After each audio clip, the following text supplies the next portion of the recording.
Hey guys, good afternoon, everybody. Today is Monday, August 28th. It is 1:57 p.m. right now. Our scheduled mentoring sessions for 2 p.m. So I'm going to go ahead and set up this room real quick. And if you guys have any questions, feel free to put them in the chat and I'll answer the questions in the order that they come in. So a couple of things here to update real quick. And we should be good to go. All right. It's good.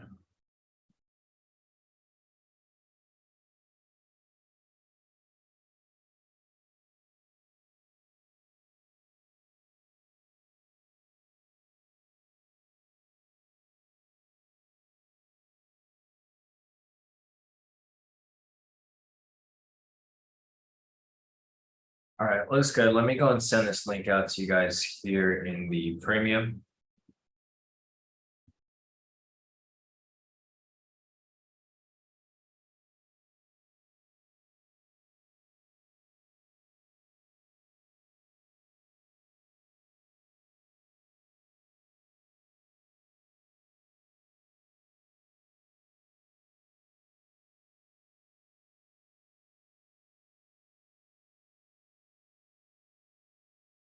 All right.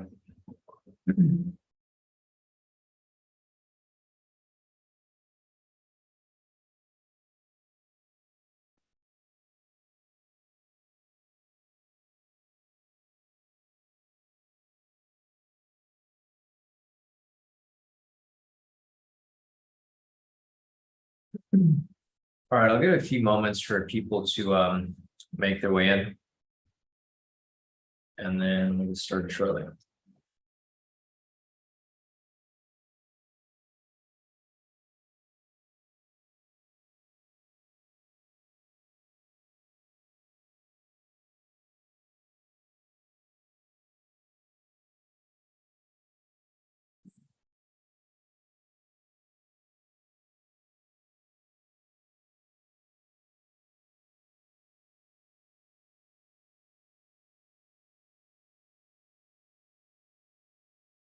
Send this to one last place.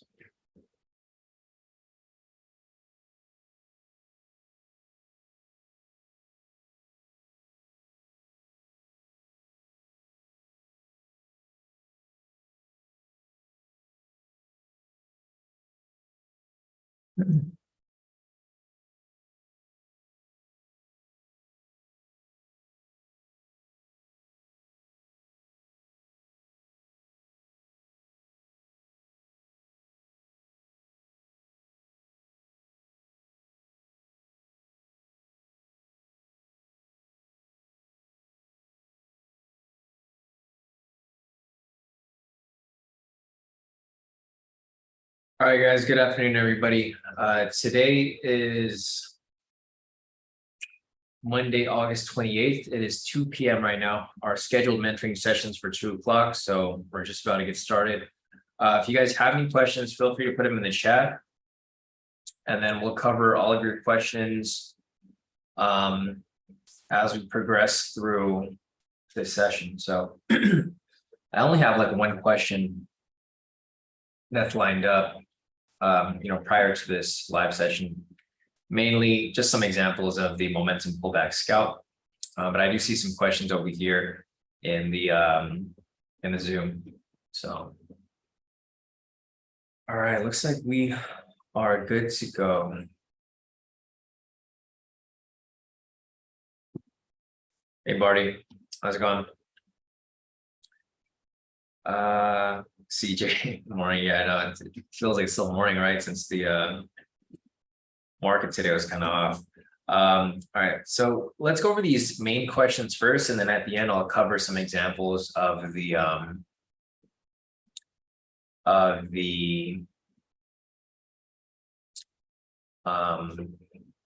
momentum pullback scalp. So main question over here is from Daniel. So Daniel's asking, is it possible to go over how to properly set up Social Trader Tools copier? So what do you need help with, Daniel? Because it's let me see.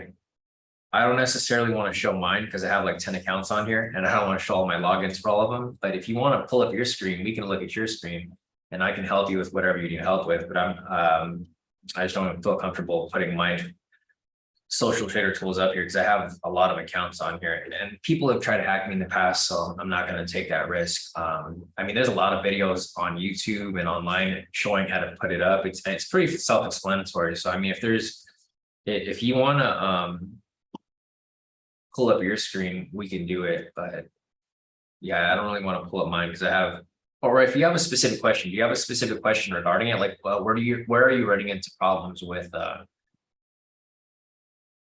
social trader tools, or have you even tried it? Because I get this question a lot, but a lot of people don't even bother trying it. So not to say that you haven't bothered, but you know, it's pretty easy to use. So okay, gosh, yeah, Daniel said I'll message you later since I'm just on my phone. Okay, so let's see. And I could probably just walk you through it right here. So Daniel said it'll execute on the main account, but it doesn't copy over to the second one. So are you using two different brokers or are they the same account? So are they both FTMO or is like one FTMO and one is MFF? Because I can just troubleshoot with you. I already know what the problem is. If you can just give me a couple details. So are they the same broker? Okay, then that's a simple fix. Okay, so Daniel mentioned that he has one FTMO and one MFF. I already know what the problem is because I've had this issue. Well, I've run into this issue even when I add new accounts. What you have to do is you need to go into your copier settings and then you have to map symbols. So if you want to do it on your computer or your phone or whatever you want to do it on, when you go to your copier settings, you go to map symbols and then you have to map the FTMO US 30 with the MFF US 30 because they're different symbols. So that should fix it. Also, you might want to set your slippage settings to higher. So I think that's pretty much it. I mean, first thing is first would be mapping the symbols because if it doesn't execute at all, if it's never executed before, it's probably because the symbols aren't mapped.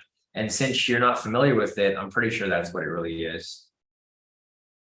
Gotcha. Okay. Yeah. So you just go to your copier settings, you go to map symbols, and then you'll map the US 30, which is for FTMO, it's US 30.cash, and then for MFF, it's just US 30, I believe. Because they're completely different assets. It's like you can't copy one if they're different, because there's no equivalent with regard to the symbol. So I think that'll fix it, Daniel. It was a pretty simple fix. I mean, I thought you haven't used it at all. So if you haven't used it at all, like sometimes people will ask me to like show them how to use social trader tools and they've never used it. So it's kind of hard for me to troubleshoot because I kind of have to show everything.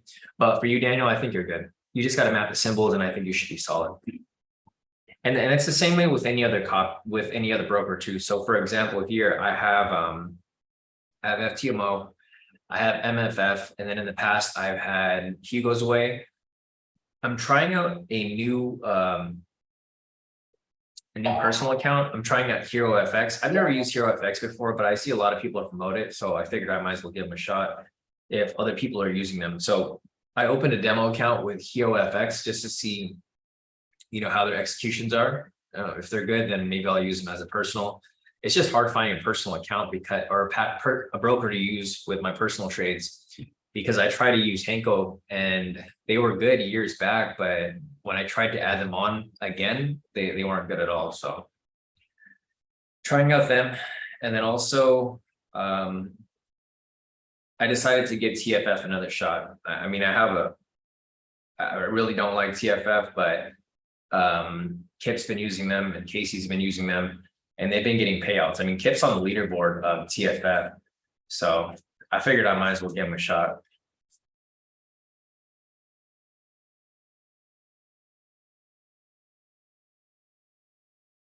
Let's see. So Daniel said that the max lot for MFF is now 50 lots. Is it? I didn't even know that they changed it. What account size are you trading, Daniel? You got a 200K and the max lot size is 50 lots. Damn. That's kind of that's pretty trash in my opinion. So I don't know because I didn't take any trades today, but yeah, that's super whack. Are you sure it's okay? So yeah, Daniel said I might be able to still take 100 lots because I'm grandfathered in because I had my accounts before. I'm not sure. Let me check. So, well, I mean, I can't really say because I haven't taken. I'll take a trade when I take a trade tomorrow. I'll see what my lot size is. But I think you might need to change your settings in your copier too. I think that might be your case. I don't think they're capped at 50 because I saw some other people post trades today, or maybe they're grandfathered in too. I don't know, but I think you might need to change the settings in your copier because you might have your copier set to 50 lot max because that's happened to me in the past. So I think it might be your copier settings unless you're manually executing on MFF because I think you might just have your max settings because I think the default settings is 50. So I think you might just have to adjust it. So if you go to your copier settings, like what I recommend is play around with your.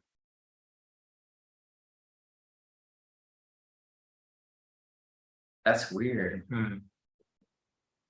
Yeah, so Daniel said on Social Trader Tools, max lot says 50. Because the thing is, Social Trader Tools doesn't care what your max would be. That's pretty weird because I can put max lots like 1,000 lots on my MFF, but it won't execute 1,000 lots. It'll cap me out at 100. Or I can put like 2,000 lots and it'll still max me out at 100 lots.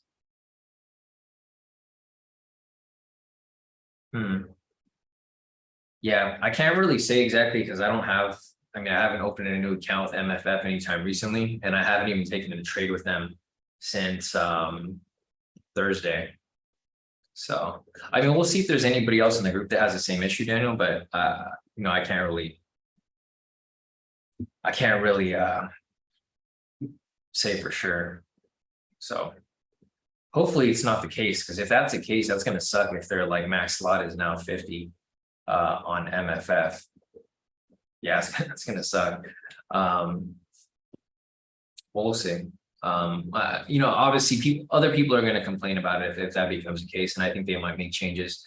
So we'll see tomorrow when I execute my trades, and then we'll just go from there.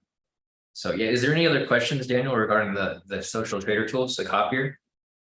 Because I wouldn't mind knocking them out right now if there's anything else that you need help with on there before we move on to the next question.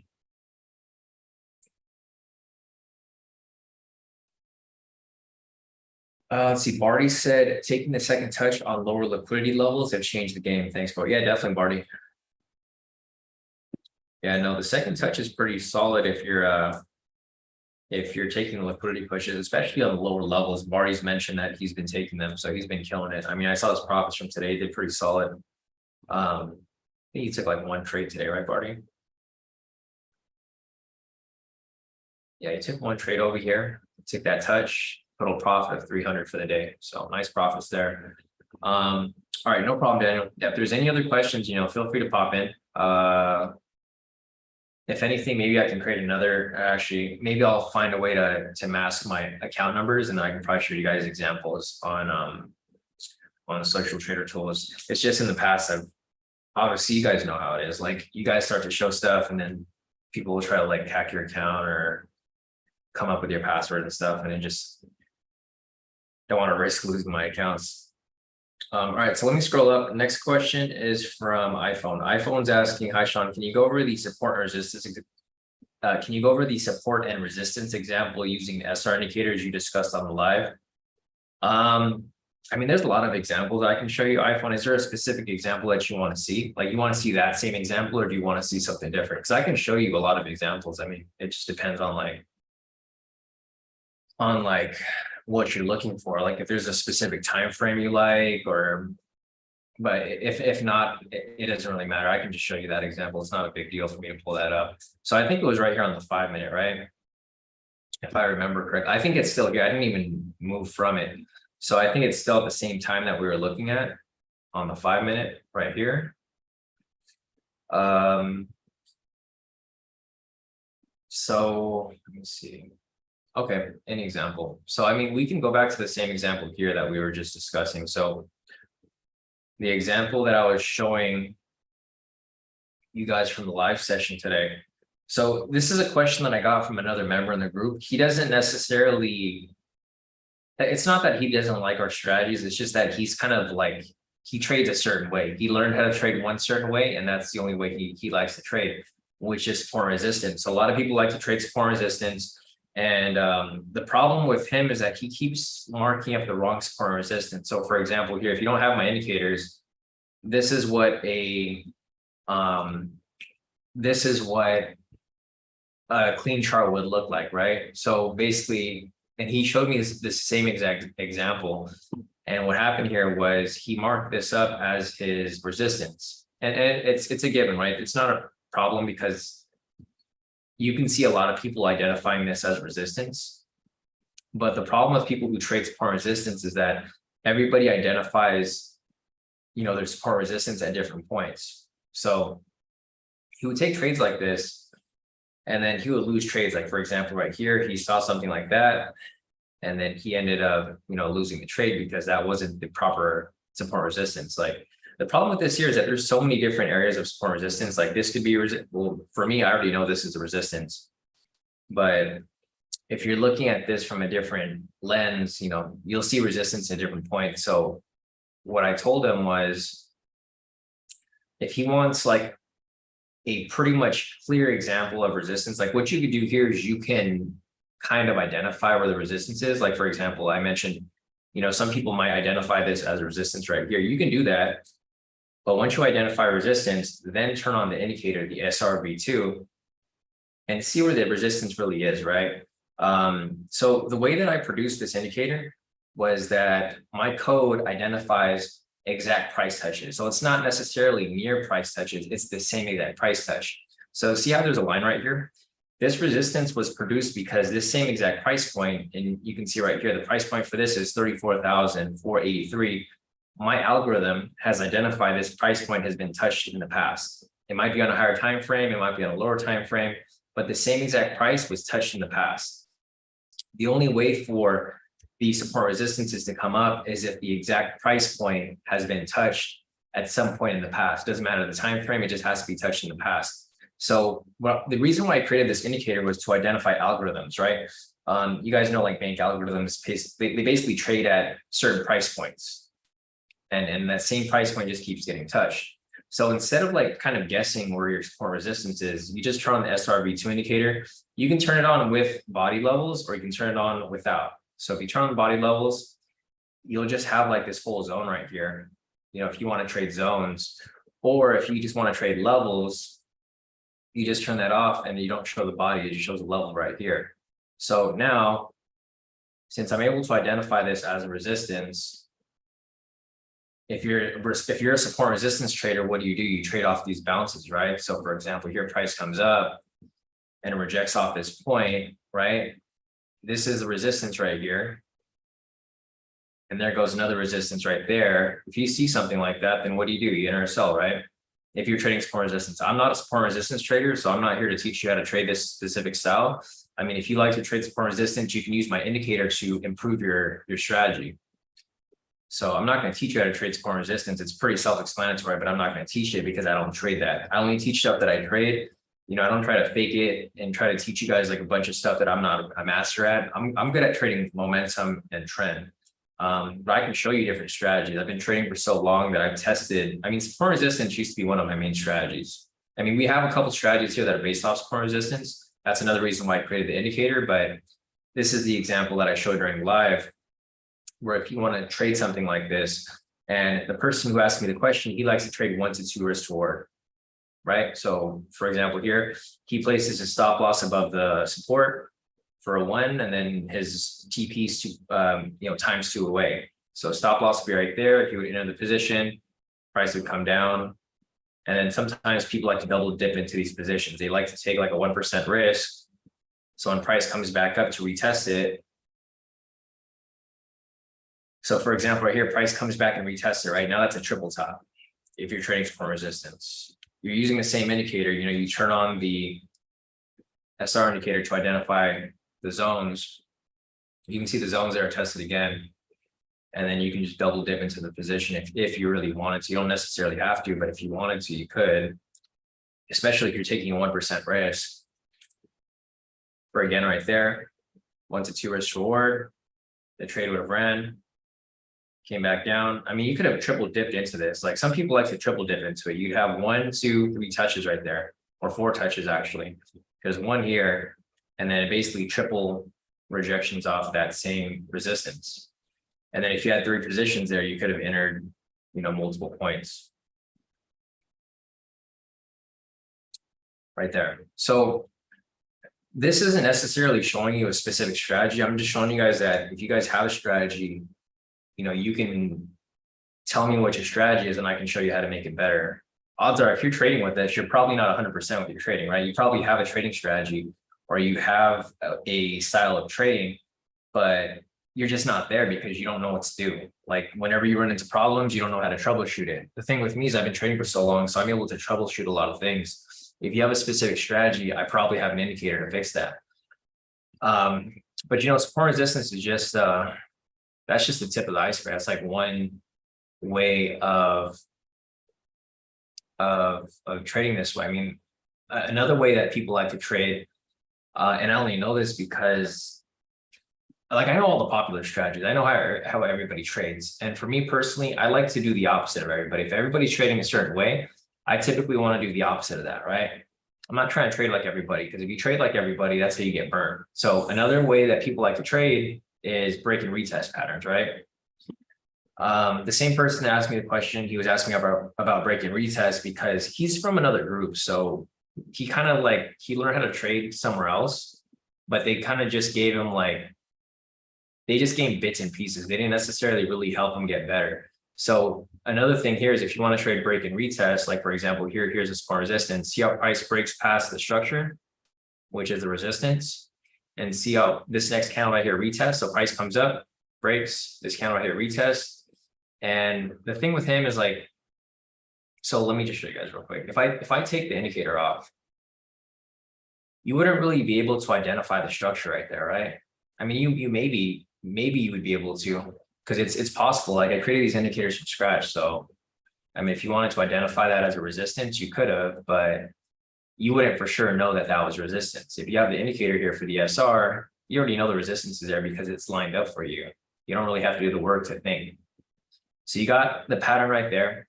Price broke and closed past the structure. Retested right there. And it was just a simple fix like that. I showed him how to do this. And then for these break and retests, he typically goes for 1-to-1. So he went for a 40-40 right there.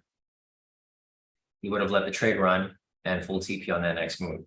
So as you guys can see, you can use my tools. You don't have to trade my strategies. My tools are available to you, but if you guys have a strategy that you like to apply, and you're just not there, you have some issues with it, if you run the strategy by me, I can show you how to make it better. I mean, for example, here, I think the main problem with the other person in our group is that he just wasn't good at identifying structure, right? And if identifying structure is if that's your weak point, then you came to the right place, because all my indicators here pretty much point out structure for you. If you need to identify high lows, there was someone else in the group who was he had trouble identifying high lows, right? And there's no problem. There's nothing wrong with that. Identifying high lows is difficult, especially on a lower time frame. So, you can identify these high lows if you like a high, low, etc. Or you can just use my indicator and it does it for you. So, I think the strategy that he would do is, instead of using support resistance, so we have support resistance right here. He would trade the same strategy, break and retest, but he would trade it off the high lows. So instead of trading off the SR, he would draw different levels of, and I probably shouldn't be giving out all his secrets. I mean, they're not necessarily secrets. These are basic. I know these strategies because I've traded for so long. I've traded similar strategies in the past, but he was asking me like, okay, support resistance just isn't his thing. He wants something that's faster. And I was like, okay, just use the high lows then. Like, don't use the support resistance. You're getting the same structure. It's just you get the setups a bit quicker. So, like for example, here, price broke close past the structure, right? Price broke right there. Some people just like to trade directly off the break. So, like sometimes price will break and close past it. Very similar to the high-low scalp strategy. Sometimes people enter like that. And then I told him, like, he was asking me like, where should he put his TP stop loss? I was like, if you really don't know where to put your TP stop loss, just use the ATR. ATR down below is 41. So if you want to do 41, 41, 1-to-1 risk reward, that's basically a high-low scalp right there. You let the trade run, it comes up and it blasts right through TP. So I have a ton of ways to trade, guys. I mean, I've been trading for so long. I can put together a strategy. If there's a way that you like to trade, I can put together a strategy using my indicators. My indicators work, they're very versatile. You don't have to trade a certain way. Obviously, my way of trading is not for everybody, but you can use my tools to improve your own trading. So yeah, if there's any other questions, feel free to put them in the chat, guys. I don't really see anything else here. The other question that we had before this live session was to cover some examples of the momentum pullback scalp. So I'm probably going to go into that now. If there's any other questions that you guys have, feel free to put them in the chat. iPhone, if there's anything else that you want me to cover regarding that support resistance, let me know. If you need to see it on a higher time frame. I mean, so I showed you guys this on the 5-minute, right? Let me show you this on the higher time frame. I mean, you don't have to trade on the 5-minute. You can trade on the 1 hour if you like. Some people don't like trading on the lower time frames. I mean, it basically does. It's the same difference here. So like, I'll show you again right here. Here's another example of what I just said. So now we're on the 1 hour time frame, right? It doesn't matter if you're on the 1 hour, 5-minute, 1 minute, 10-minute, 2 hour, 4 hour, daily, whatever the time frame may be, the strategy is still the same. So again, right here, look at this area right here. This is resistance. This is resistance up here. Price kind of comes up. See how this candle right here bounces off the resistance? If you want to trade support resistance. So one thing that I would implement would be the bias. So I would only trade this way if like there's some sort of bias, but if you don't trade that way, you don't need to. So you have the resistance there. This candle has a nice wick projection off it. If you wanted to take something right there, you take a short position. Stop loss, I would probably put it at the high right there. If you want to put it closer and just be more careful, you can put it like right there. I would probably put it right there though. Say the 50 mark. And then again, if you want to do a 1-to-1 or 1-to-2 risk reward, you can do the same thing there. You let the trade run, comes down, full TP. So it doesn't really matter what time frames you trade on. I mean, I can put together a strategy and teach this, but as I mentioned before, guys, I'm not really looking to teach anymore. I will teach if you guys are willing to learn, but I'm not here to teach like random people anymore. If you guys are in the community, I'll teach you guys. I'll show you exactly what you need to do to become a better trader, but I'm not necessarily putting myself out there to teach, random people as much.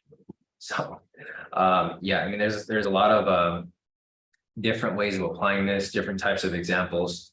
But yeah, if there's a strategy that you guys need help with, just let me know. It doesn't even have to be one of my strategies. It can be your own, and I can help you improve on it.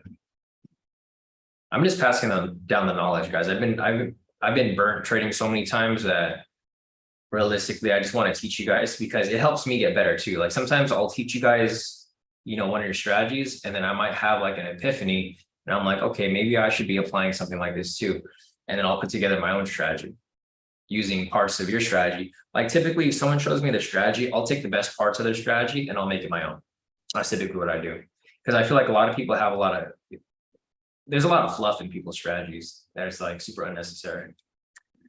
But all right, so that's it with those examples there for iPhone. The next question is going to be examples of the momentum pullback scalp. So if there's any other questions, guys, feel free to put them in the chat. I'm just going to cover a couple examples of the momentum pullback scalp, and then if we don't have any questions, I'm just going to have to wrap it up. But I'm willing to stay on here and keep answering questions if there are more questions. So I'll just go back from today's live session, or not necessarily the live session, but I'll go back to different entries that came up today. So let me go over here. This is like around 12. It's kind of too late in the session. See if there was more entries that came up down here.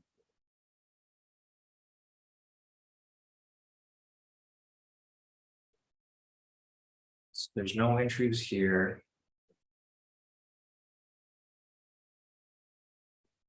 Nothing there. I think there was one here that came up like after the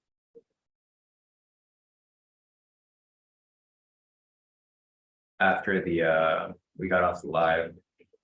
There's no entries here. So if you guys are wondering what I'm looking for here, I'm looking for price to push away from momentum. So for example, here we had a sell signal, price pushed away over here.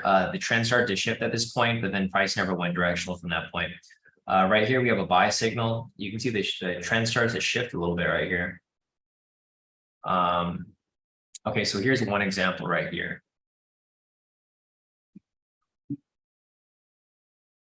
And let me put the criteria up so that we can go over each step.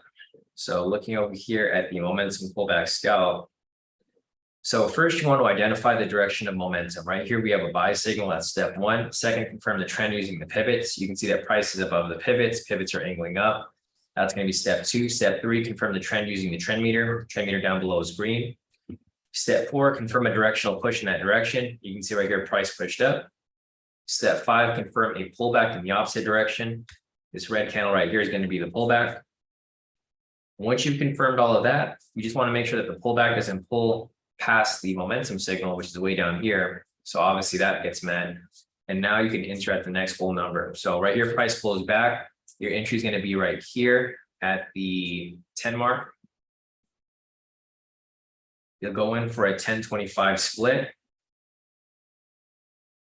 And you just let the trade run. So now this next candle, you're looking for price to pull back further, fill your order, and shoot right back up to hit your TP.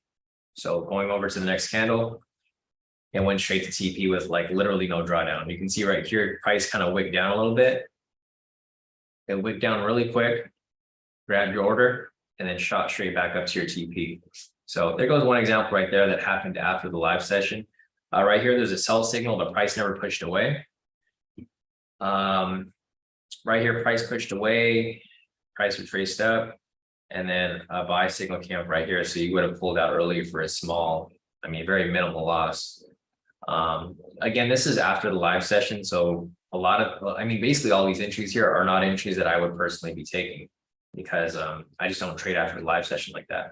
So here goes another example right here. So here's an example for a sell now. So right here we have, let me grab the requirements. Again, this was after the live session, not a trade I would take because it's after the live. I only trade during live session times from 6:30 to 8. So identify direction momentum, sell signal right here, identify trend is matching using the pivots. You can see prices below the pivots are angling down. Third, confirm the trend is matching on the trend meter down below is red.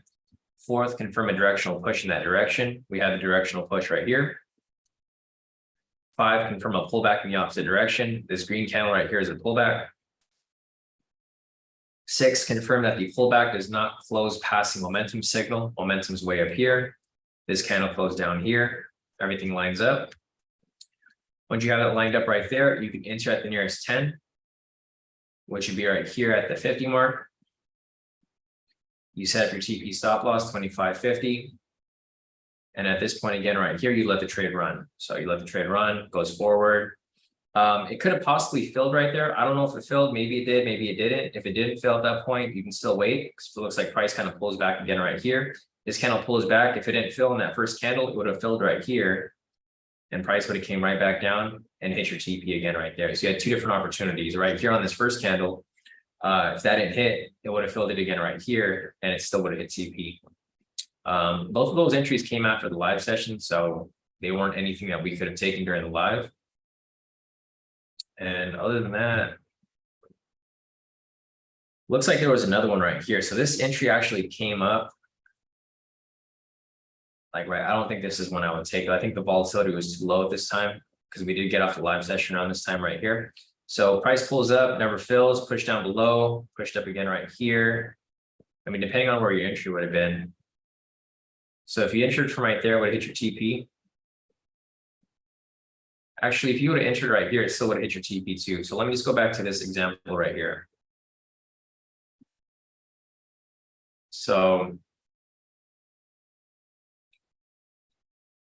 sell signal, trend starts to confirm right here on the pivots. Trend meter down below is red. This big green candle here pulls up. Your entry would actually be up here. 10-25 split. This is kind of close to 8 o'clock, so I probably wouldn't have taken the trade. Looks like volatility was kind of low too, so I probably, another reason why I wouldn't have taken it. Price pulled up right there. It would have filled your order, didn't hit your stop loss, or there's no sell, there's no opposite signal there. Price comes back down right here, and it blasts right through to your TP. So if you took this one right here towards the end of the session, it would have hit your TP, would have went into some drawdown, but obviously would have swung right back down.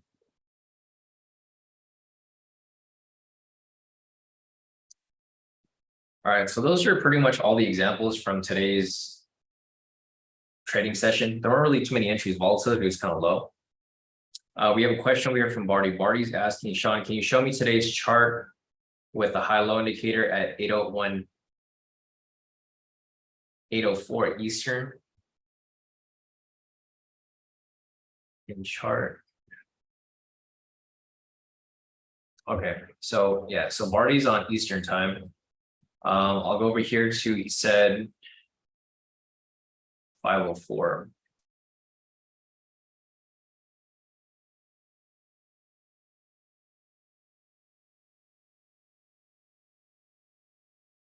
All right, so here's 5:04 right here, Barty. So yeah, here goes the time that you're looking for.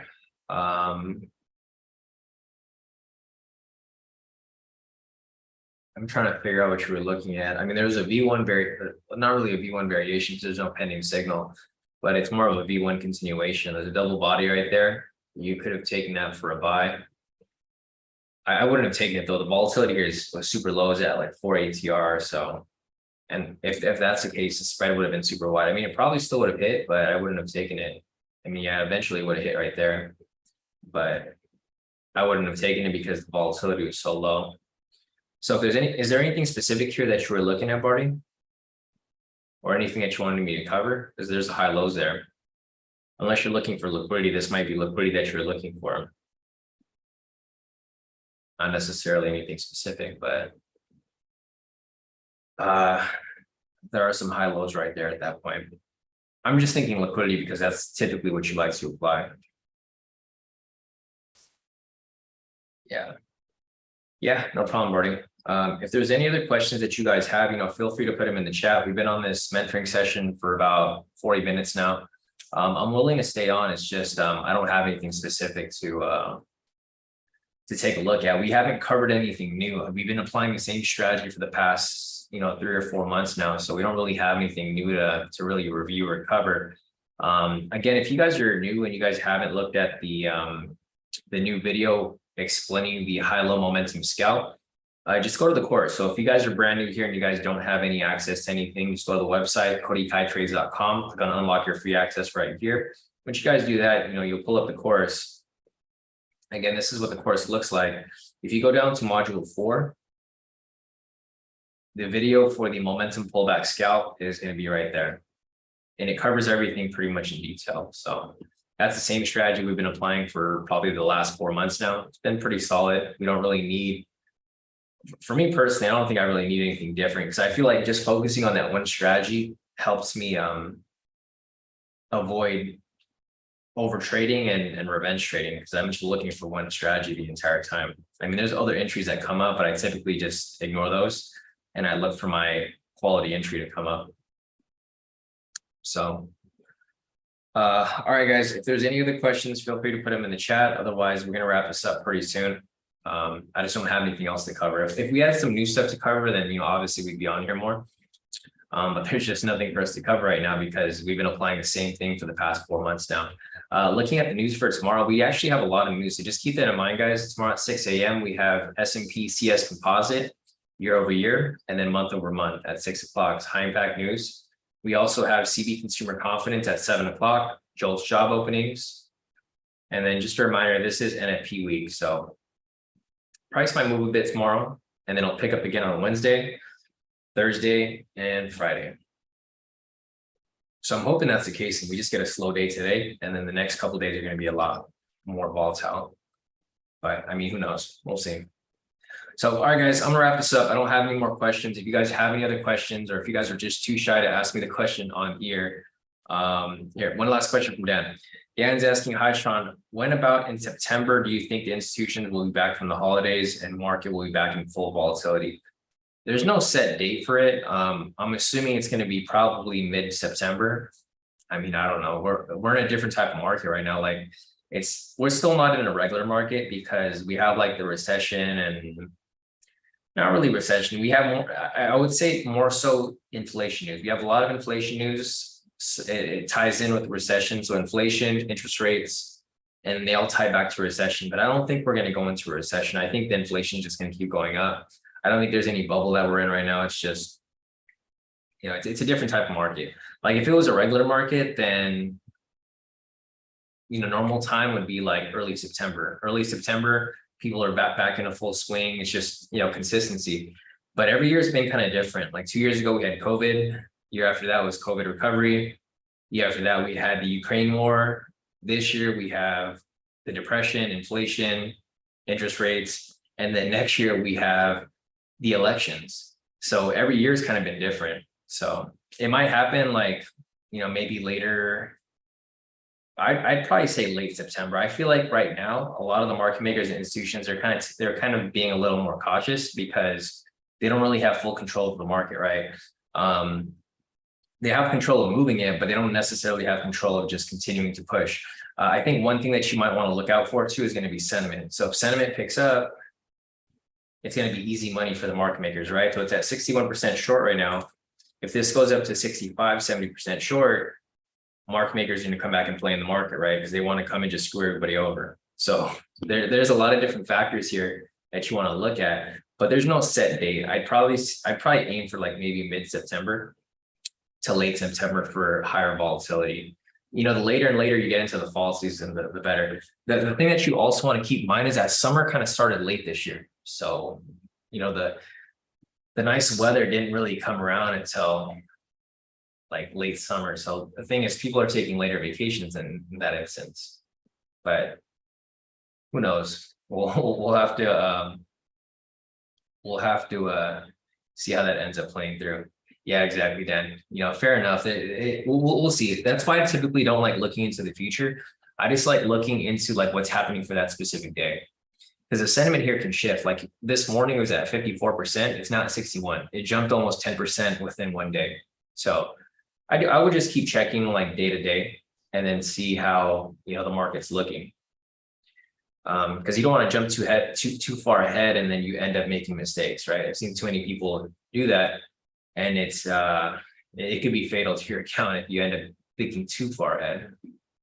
So, all right, guys, other than that, I will see you guys back here tomorrow for the next live session. If you guys have any other questions or if you guys are just too shy to ask here on the live session, you know, feel free to message me. You can message me on Telegram or email me, Sean@KodiKaiTrades.com. But other than that, I'll see you guys back here tomorrow.